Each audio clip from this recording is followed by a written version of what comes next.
Okay, guys, so my name is Bailey Walls, and for my major presentation, I was given the topic social networking uses within the classroom. So, first off, what is social networking? Social networking is the use of websites and applications to interact with other users or to network and build social relationships with others who share similar personal or career interests, activities, backgrounds, or real life connections. In today's world, most of us have smartphones, most of us have Facebook, Instagram, Snapchat, and that's basically kind of just examples of social networking in everyday life. So, the origin of social networking, it all started really in 1971 when the first email was sent. And later, a couple, I guess, 20 or more years later, in 1997, the start of a social site called Six Degrees was created, where members were able to create profiles and friend one another, kind of like Facebook or MySpace. In 2003, LinkedIn was created, which is very popular in today. It's where employers post jobs. You look on there and find jobs. You create an account and post a resume, and it's just great for job opportunities. In 2004, Facebook and Gmail was created. Gmail is the mail and email for Google. In 2010 to 11, Twitter and Snapchat were created, which are two very popular social media networking sites. And then in today's world, we have about 2.77 billion social media users, which is a lot. So, some uses for social networking within the classroom. You can use it for communication. That could be between students together, collaborating together, or you could use it to contact parents, contact administrators. There's various different ways to communicate. Also, collaboration. You can collaborate with different classrooms across the globe. You can have students collaborate together in blogs or just postings and readings. Entertainment. The first thing that pops to mind is maybe YouTube. A lot of kids get on YouTube and watch videos now today. Media sharing, that is sort of kind of like YouTube. Also, YouTube is where you post videos and share. Instagram, where we post pictures and share with others. We use social networking to stay up to date. I know a lot of us have news that pops up on our phones. We see stuff on Facebook. We keep up to date with our friends and our peers and just things that are going on in the world. We also have sharing options, which is kind of every social media app allows us to share with others that we are friends with or just share with the world. And meeting new people. We meet a lot of new people through social sites. So we have connections with others, and then that leads us to meeting other people. So there are various different things that we can use with social networking. So when researching just apps and websites to use for social networking, I found some English ones. The first one is called EduBlogs. These are customizable classroom blogs that get students writing and collaborating. You set up student accounts in an individual blog, and it creates a little community for your classroom to blog with other students within the same room. And you can also use this space to communicate with parents and administrators about what students are doing within your classroom. Another one that I found was Teen Ink. It is a national teen magazine, book series, and website devoted to teenage writing, art, photos, and forums. It gets kids writing, publishing, and critiquing. So students are able to have opportunities to post their writing or their art or their photos, and it just gets them motivated to write and learn about creative arts.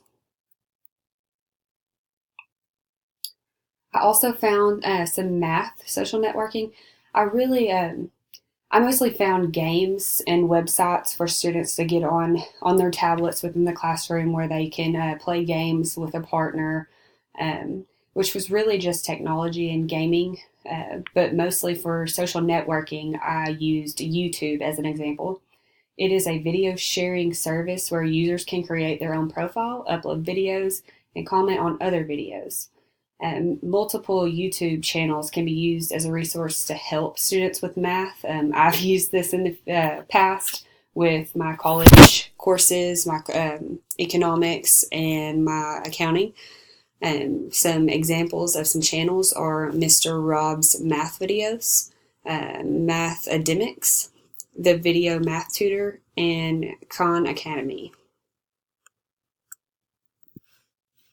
I also found some science social networking, and these I thought were really neat.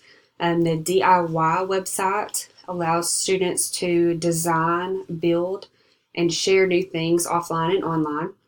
It motivates kids to tackle a wide range of problems with independent and scientific thinking. It also creates problem-solving skills through building activities. So there are many different activities that you can find on this website to give to students to do at home. Maybe do some science experiments at home with their parents or their peers, and you can also use these within the classroom. My experiment is also, it's a little bit like DIY, but it's a little more advanced. It would be for higher levels of education, but it is a collaborative scientific social network. Scientists are able to publish their workflows, experiments, videos, and other helpful resources for students to use. So if you are in a high school classroom teaching high school students and you are maybe doing a chemistry lab or something a little more advanced, you can get on this website and look up that exact experiment and give students resources to watch videos and learn more from scientists themselves. A history social networking, I really enjoyed learning about this one. I thought it was very neat. It gives students an opportunity to learn about how other students are learning around the globe and just everyday problems that they are facing and how they overcome them. This one is called The Wonderment. It is an ambitious global community that aims for public good through student engagement. It is a website where teachers can create lesson plans to help kids learn about their world through in-depth exploration. So like I said, you can video chat with other classrooms around the world and come up and work together with different problems that the community is facing. Teachers can create paths where you find kids, classrooms, and organizations sharing ideas to solve a problem in the community. So some pros versus some cons. I know there are a lot of cons and just kind of negative thoughts about social media in today's world. A lot of the older generation will tell you that social media isn't good for kids. They need to kind of get out of their phone and start focusing just what's around them.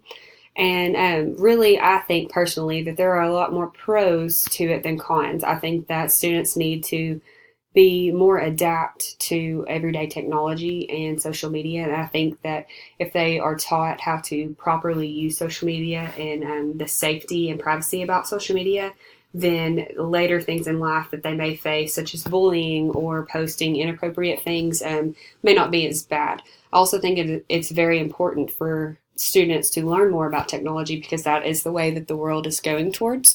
We're all technology savvy in this generation, and I think that it's very important for them to learn more. So some pros are going to be engaged students are more successful. I think we can all agree on that, social media or no social media. And kids in this generation are going to be more engaged to a social media or technology classroom. It's just kind of what they grow up around, and it's what they like to do. Social media teaches important life lessons, kind of like I said, just about dangerous environments or not bullying others on social media, just kind of how to treat social media respectfully with others. And I think that's very important. It can be helpful for homework. I think this is a huge thing. I know that if I don't learn something properly because the teacher didn't teach it to me in a way that I could understand it, I am always watching YouTube videos and just other helpful sites to help me better understand it. That way I can do better on my assignments. It increases student collaboration. I think that there are, just like the apps that I went over, there are many different sites that allow students to collaborate with one another in the classroom and around the world. It also keeps students up to date with today's world. Kind of like I said, that this is a technology world. We're just technologically advanced, and it keeps getting more advanced as the day goes by. So I think it's very important for kids to stay up to date. It is a real world, kind of like how we use technology every day, and how everybody has Snapchat and Instagram and Facebook on their phone mostly. I think because it is so real world, it teaches students kind of what they're going up into, and just helps them learn like life lessons. Some cons are going to be it can become a distraction in the class. I'm sorry. It can get kids. I know that I've been subbing sometimes, and they'll be on their tablets playing games and things, and I will catch a student Googling something else or playing a game on a different website, and that is a distraction. The cell phones texting within the class is a distraction. And so I think it is important to have rules set in place. That way it does not become a distraction. The internet can be a dangerous place, and that goes to follow the next bullet, which is cyberbullying. Bullying on the internet is very common, especially within the middle school and high school age. So it can be dangerous, and there can be people that students don't need to get in touch with. And that is something to consider about privacy and security. Students can also post inappropriate content, and I think that goes back to having rules in place and privacy guards and things like that.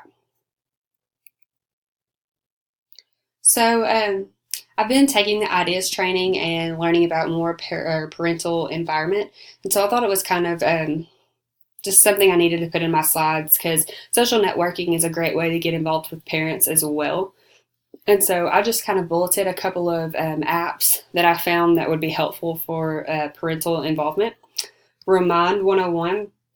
I know a lot of people are very familiar with this. It just kind of sends out reminders to parents, letting them know that their student has homework due, or they have a test coming up, or just little things that are within the classroom just to kind of keep them up to date. Skype is another good one. Students that are maybe absent for class or can't make it to class, they can maybe Skype in to the classroom. You can also have meetings with your parents through Skype. You can create a Facebook page for your classroom or for extracurricular activities, just to kind of keep the parents up to date on what's kind of going on at the school and what they would like to be a part of. Instagram, I thought would be a good idea to have like a classroom Instagram where you post just what's going on in the classroom, and maybe post the students' work. Twitter is another one, kind of like Instagram. You can tweet out reminders on your Twitter and have parents follow. Blackboard, which is what we use in college mostly. I never really heard of Blackboard when I was in grade school, but I do think that it would be a great platform for parents to be able to log on and kind of see their students' grades and just what's due and things like that. And Seesaw was another app that I saw that you can send out the parents' codes where they can look online and have their own child have a portfolio where they can view all of their students' work. And those are my resources.